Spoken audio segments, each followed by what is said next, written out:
Welcome to all. Hello everyone.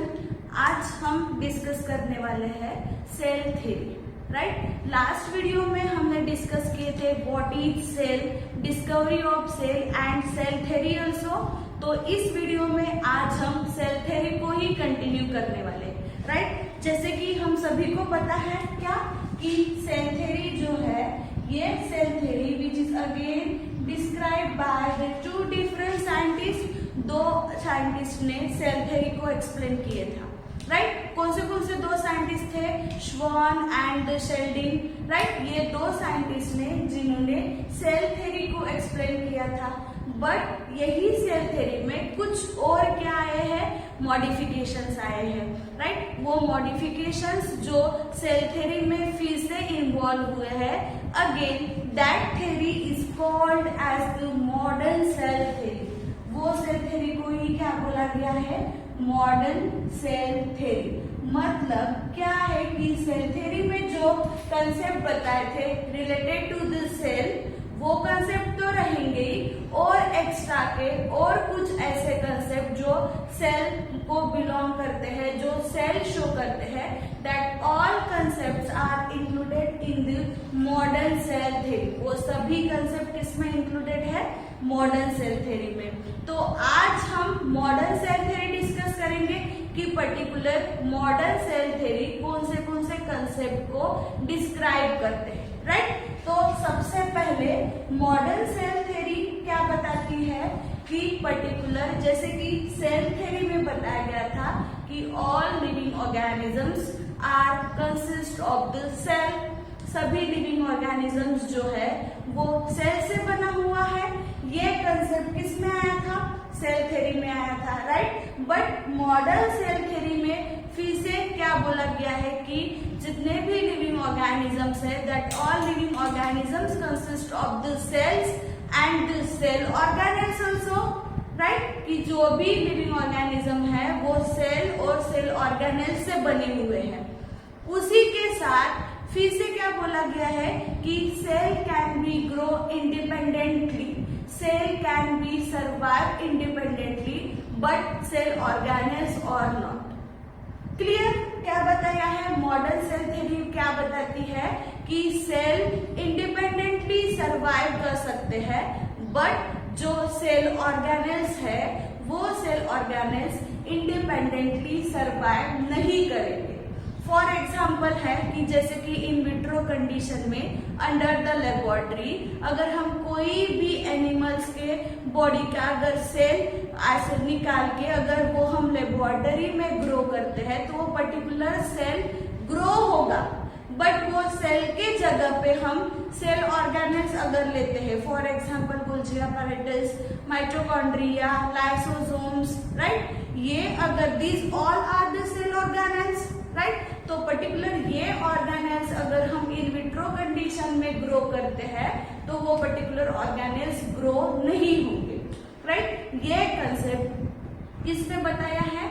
Modern cell theory में। ये पहला कंसेप्ट हो गया।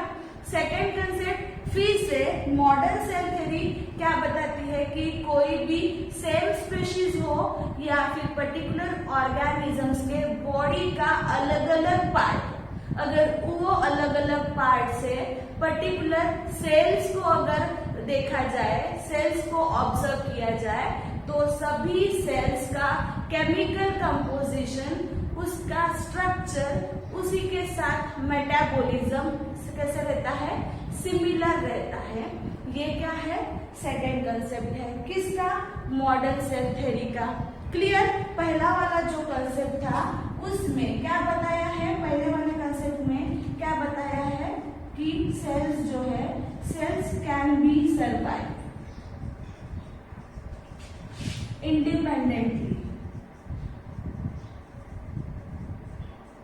Right, but cell organelles are not.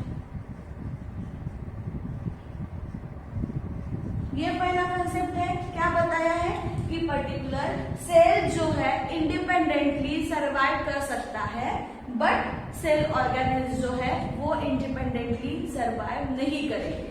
Clear?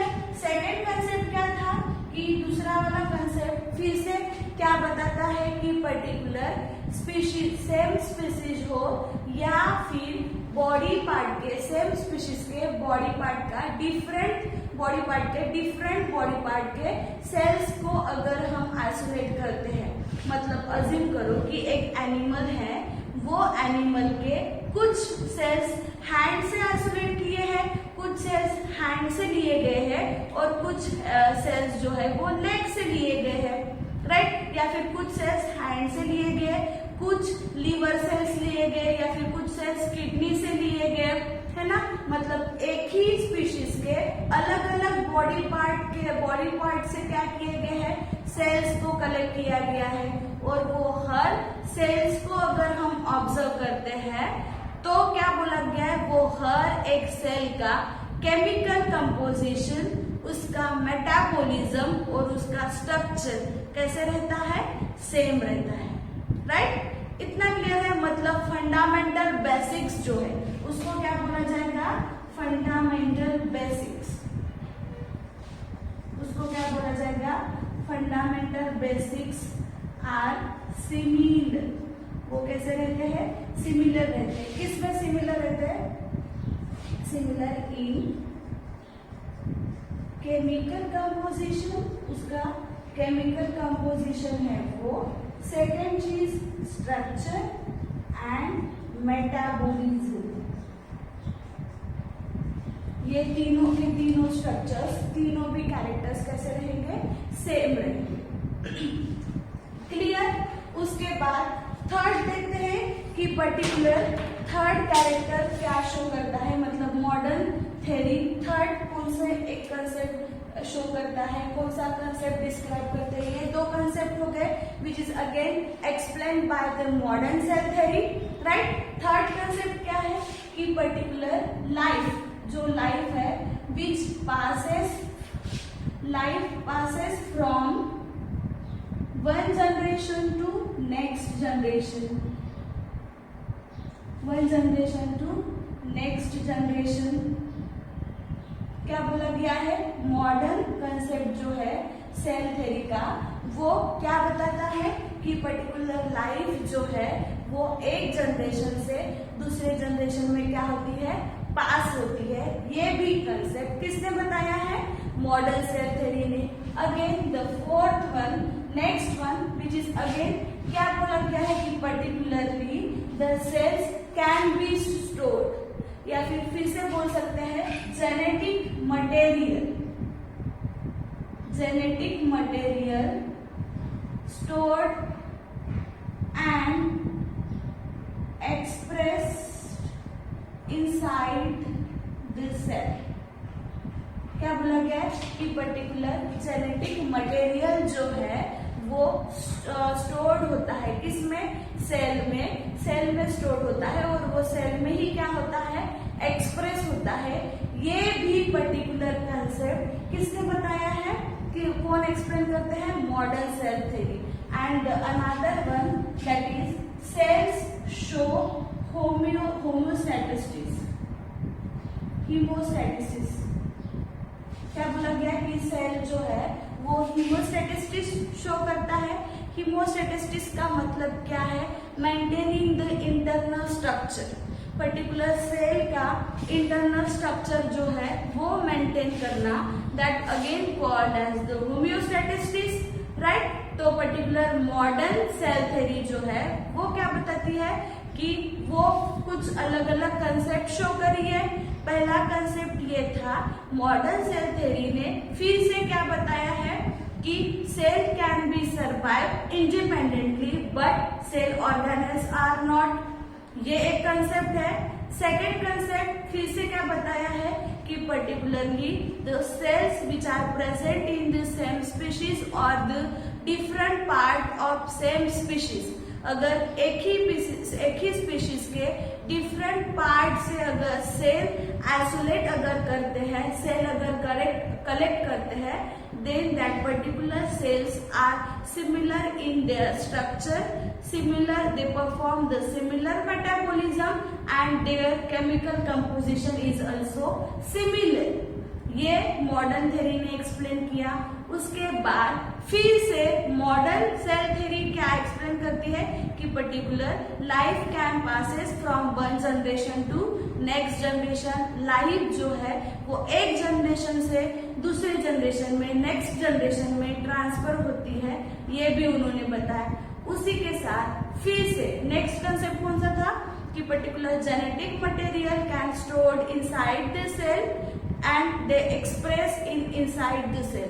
Particular genetic material जो है वो सेल में ही स्टोर्ड होता है और सेल में ही एक्सप्रेस होता है। ये कंसेप्ट फिर से मॉडर्न सेल थ्योरी ने एक्सप्लेन किया है। उसी के साथ फिर से क्या बताया है, last one, that is the cell shows the हीमोस्टैटिस्टिस।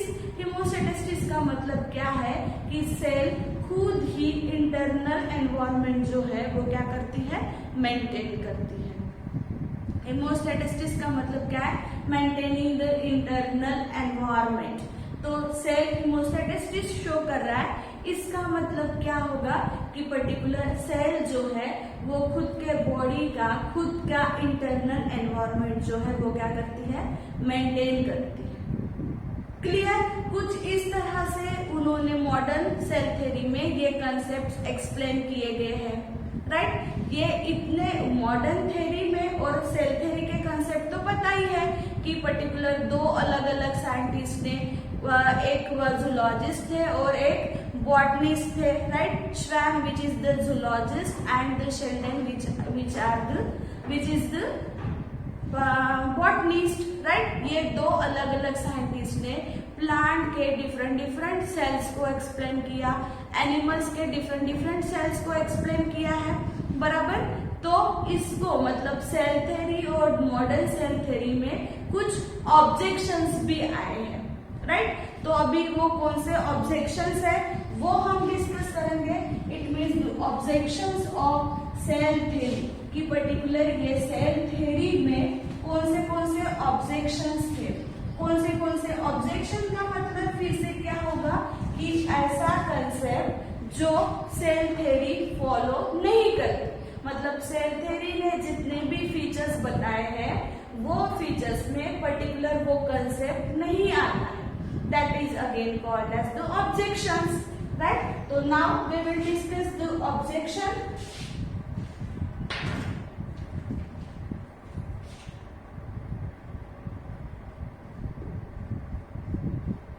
Objection की बात करते हैं, ऑब्जेक्शंस ऑफ सेल थ्योरी। तो सबसे पहला वाला जो ऑब्जेक्शन है that is viruses. Cell theory क्या बताती है कि पर्टिकुलर सेल के पास उसके कुछ मशीनरीज होते हैं, है ना। बट अगर हम वायरसेस की बात करते हैं तो viruses don't have their own machinery. उसके पास खुद की मशीनरी है क्या? नहीं है ना।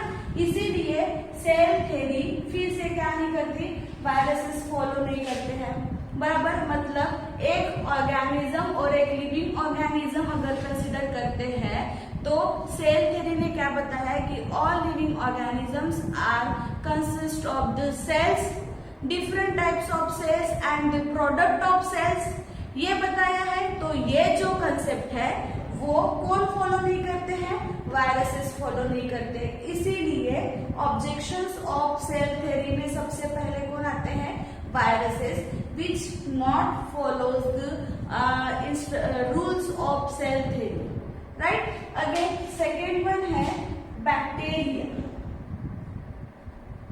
फिर से कौन सा है, बैक्टीरिया है। बैक्टीरिया में फिर से मॉडर्न सेल थ्योरी और सेल थ्योरी ने फिर से क्या बताया है कि पर्टिकुलर हर एक सेल के पास उसका ओवन न्यूक्लियस एंड फिर से there are the different cell organelles are also present, है ना। ऑर्गेनिज्म में उसका न्यूक्लियस और उसके ऑर्गेनेल्स प्रेजेंट रहते हैं, ये बताया है।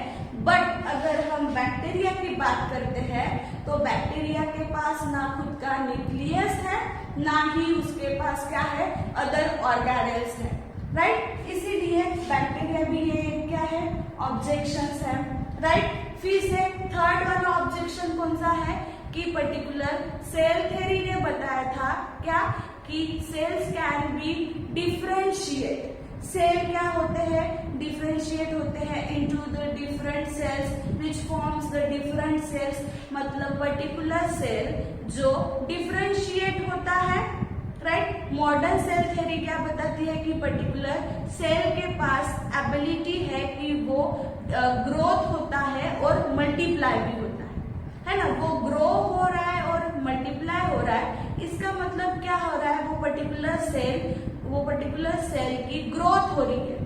मतलब क्या हो रही है, वो पर्टिकुलर सेल का डिवीजन हो रहा है, वो पर्टिकुलर सेल डिफरेंट सेल में डिफरेंशिएट हो रहा है, राइट। बट फिर से ऑब्जेक्शन में क्या आता है कि कुछ ऐसे भी सेल है जो डिफरेंशिएट ही नहीं होते। क्या नहीं होते, कुछ ऐसे भी सेल्स है वो डिफरेंशिएट ही नहीं होते, and that particular cell having the number of nuclei, उनके पास क्या है, नंबर ऑफ न्यूक्लियाई है, राइट। तो ये भी पर्टिकुलर ये जो कंसेप्ट है वो भी सेल थ्योरी के हिसाब से नहीं है।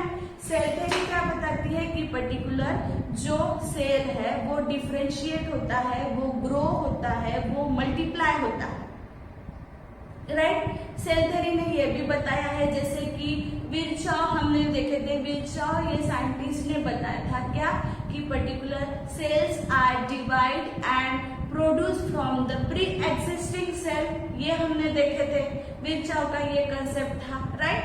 बट ये वाला जो कंसेप्ट है वो सभी बैक्टीरिया, सभी ऑर्गेनिज्म फॉलो नहीं करते, ठीक है।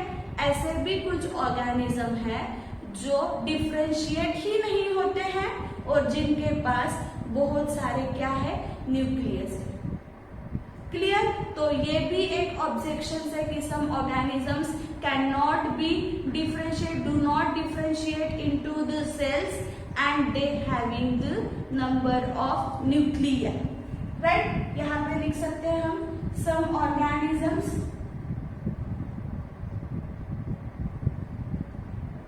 डू नॉट डिफरेंशिएट, वो क्या नहीं होते हैं, डिफरेंशिएट नहीं होते हैं, and having number of nuclei, उनके पास क्या है, बहुत सारे न्यूक्लियस है, क्लियर। अभी फिर से फोर्थ है, अगर हम मैमल्स की बात करते हैं तो उनके पास जो आरबीसी है, अगर हम रेड ब्लड कॉर्पस्कल्स की बात करते हैं तो फिर से रेड ब्लड के पास ना ही उसका खुद का न्यूक्लियस है, ना ही उसके पास क्या है, सेल ऑर्गेनेल्स है। फिर भी ये जो रेड ब्लड है वो क्या कर रहा है, सरवाइव कर रहा है, राइट। सेल थ्योरी क्या बताती है कि पर्टिकुलर सेल अगर सरवाइव करता है तो उसके पास क्या है, उसका खुद का न्यूक्लियस है और उसके कुछ सेल ऑर्गेनेल्स है, राइट। तो ये भी कंसेप्ट है, ये आरबीसी को फॉलो नहीं करता है ना, मतलब आरबीसी जो है ये वाला कंसेप्ट फॉलो नहीं करते, कौन सा, कि each cell having their own nucleus and cell organelles also, right। तो ये भी एक क्या है, ऑब्जेक्शन है, किसका, सेल थ्योरी, क्लियर। ऐसे 4 डिफरेंट ऑब्जेक्शंस हैं जो अभी हमने डिस्कस किए। सबसे पहला वायरसेस का ऑब्जेक्शन है कि viruses do not having their own machineries which is again consider as the organism. एक ऑर्गेनिज्म अगर हम कंसिडर करते हैं तो वो ऑर्गेनिज्म के पास क्या चाहिए, मशीनरीज चाहिए, उसके खुद के मशीनरीज चाहिए। बट ऐसे वायरसेस एक ऐसे सेल है जिसके पास क्या नहीं है, उसके खुद के मशीनरी ही नहीं है, राइट। इसीलिए ये एक उसका क्या है, ऑब्जेक्शन है। सेकेंड चीज है बैक्टीरिया, राइट। बैक्टीरिया क्यों ऑब्जेक्शन करके कंसिडर किया गया है, क्योंकि सेल थ्योरी ने बताया था कि पर्टिकुलर ऑर्गेनिज्म के पास उसका खुद का न्यूक्लियस रहेगा, है ना, उसका खुद का न्यूक्लियस रहेगा करके बताया था, और उसके पास क्या रहेंगे, सेल ऑर्गेनेल्स भी रहते हैं। तो सेम ये कंसेप्ट ना ही आरबीसी फॉलो करते हैं, ना ही बैक्टीरिया फॉलो करते हैं। बैक्टीरिया के पास वेल डिफाइंड न्यूक्लियस है क्या, नहीं है, ना ही आरबीसी के पास है। इसीलिए आरबीसी और बैक्टीरिया दोनों भी ये जो रूल है ये जो कंसेप्ट है वो फॉलो नहीं करते। उसके बाद फोर्थ वन जो है दैट इज डिफरेंशिएशन, कि पर्टिकुलर सेल थ्योरी जो है वो क्या बताती है कि पर्टिकुलर सेल्स जो है वो डिफरेंशिएट होते हैं, वो ग्रो होते हैं, मल्टीप्लाई होते हैं, राइट। बट ऐसे भी कुछ ऑर्गेनिजम्स है जिनके सेल्स जो है वो डिफरेंशिएट नहीं होते, ना ही और उनके पास क्या है, नंबर ऑफ न्यूक्लियाई है। इसीलिए फिर से ये कंसेप्ट भी किस में आता है, ऑब्जेक्शन में आता है। मतलब सेल थ्योरी ने जो कंसेप्ट दिया था वो ये कंसेप्ट फिर से वो फॉलो नहीं करता। क्लियर है? इस तरह से क्या है, हमने अभी मॉडर्न सेल थ्योरी डिस्कस की है कि मॉडर्न सेल थ्योरी क्या बताती है वो, और उसी के साथ उसके कुछ objections, right. Now we will discuss the cell size and shape. अभी हम क्या डिस्कस करेंगे, सेल साइज एंड शेप, की पर्टिकुलर सेल साइज कैसा कितना रहता है, पर्टिकुलर सेल का साइज कितना रहेगा और उसके शेप कैसे रहते हैं वो, ठीक है। नाउ सबसे पहले हम डिस्कस करेंगे सेल साइज, राइट। तो सबसे पहला एग्जांपल जो है दैट इज माइकोप्लाज्मा। कौन सा एग्जांपल है, माइकोप्लाज्मा। ये सबसे स्मॉल सेल है, कैसी है, सबसे स्मॉल सेल करके, सबसे स्मॉल सेल कौन सी है, दैट इज द माइकोप्लाज्मा। उसका कितना है, it is approximately 0.3 micrometre in length. उसकी लेंथ कितनी है, 0.3 माइक्रोमीटर। क्लियर, ये एक हो गया। उसके बाद सेकंड है that is the bacterial cell. Bacteria का अगर सेल साइज अगर देखा जाए तो it is approximately 3 to 5 micrometer. उसका कितना है, 3 to 5 माइक्रोमीटर। ये हर एक साइज जो है आपको ध्यान में ही रखना है। माइकोप्लाज्मा जो है वो सबसे स्मॉलेस्ट सेल करके कंसिडर किया जाता है। कितना है उसका डायमीटर, 0.3 माइक्रोमीटर। उसका डायमेंशन कितना है, 0.3 माइक्रोमीटर इन लेंथ, राइट। मतलब वो पर्टिकुलर सेल की लेंथ ही उतनी रहेगी। उसके बाद बैक्टीरिया का है। उसके बाद फिर से सेकंड है कि सबसे लार्जेस्ट अगर सेल है then that is the isolated single largest cell is the egg of ostrich. कौन सा है, एग ऑफ ऑस्ट्रिच। ऑस्ट्रिच का अगर एग देखा जाए तो वो it is again consider as the largest cell. The dimension is approximately 15 centimetres. कितना है उसका, 15 centimetre, approximately 1 to 1.5 kg weight. इतना उसका एज, ऑस्ट्रिच का जो एग है वो उतने केजी का होता है और उसकी लेंथ कितनी है, 15 सेंटीमीटर। इतना बड़ा होता है, which is again consider as the largest cell. उसी को क्या कंसिडर किया जाता है, लार्जेस्ट सेल। क्लियर है। अगेन फिर से अगर हम मैमेलियन की बात अगर करते हैं तो उसमें कौन आता है, RBCs and the nerve cell. Mammals की बात करते हैं तो उसमें कौन आएंगे, RBC and the nerve cells. RBC का अगर देखा जाए तो 7 माइक्रोमीटर डायमीटर। आरबीसी की डायमीटर कितनी रहती है, 7 micrometre in diameter, right. Again nerve cell जो है, फिर से nerve cell is again consider as the largest cell, right. फिर से आरबीसी के कंपैरिजन में नर्व सेल क्या है, लार्जेस्ट है। It is all about the cell size, कि सबसे स्मॉलेस्ट कौन सी है, सबसे स्मॉलेस्ट सेल कौन सी रहेगी, सबसे लार्जेस्ट सेल कौन सी है, ये आपको ध्यान में ही रखना है। माइकोप्लाज्मा जो है, जो कि सबसे स्मॉलेस्ट है, राइट, और सबसे लार्जेस्ट जो है which is again the egg of ostrich. Clear है। One that is the shapes. अभी हमने साइज पढ़े, अभी हम पर्टिकुलर शेप पढ़ते हैं कि पर्टिकुलर सेल के शेप्स कैसे होते हैं वो, ठीक है। According to the species, species के हिसाब से shape of cell will be very होते हैं शेप के सेल। उसी के साथ according to the function of cell कि पर्टिकुलर सेल का फंक्शन क्या है, उसके हिसाब से भी सेल का जो शेप है वो क्या होगा, वेरी होगा। क्लियर। तो सबसे कौन से शेप में पर्टिकुलर सेल्स पाए जाते हैं, तो सबसे पहला है that is the cuboid. Cuboid में भी पाए जाएंगे, कॉलमनार भी है, कॉलमनार शेप भी रहेगा।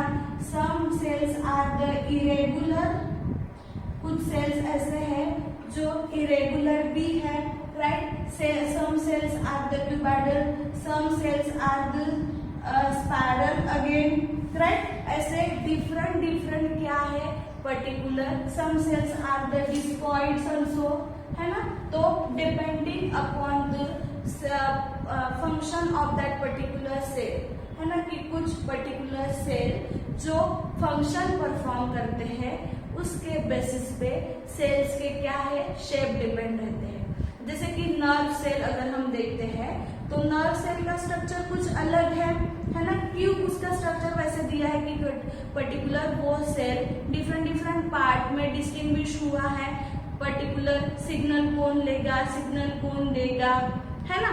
इसके हिसाब से मतलब depending upon the function of that particular cell कि वो पर्टिकुलर सेल कौन सा फंक्शन परफॉर्म कर रहा है, उसके बेसिस पे क्या होता है, सेल के शेप रहते हैं। क्लियर। इन दिस वे ये वाले पर्टिकुलर वीडियो में हमने मॉडर्न सेल थ्योरी पढ़े, है ना, ऑब्जेक्शंस और उसी के साथ शेप एंड साइज, है ना, कि पर्टिकुलर सेल का शेप कैसा रहेगा, कौन से साइज के सेल होते हैं, मॉडर्न सेल थ्योरी क्या एक्सप्लेन करती है और उसमें आए हुए ऑब्जेक्शंस।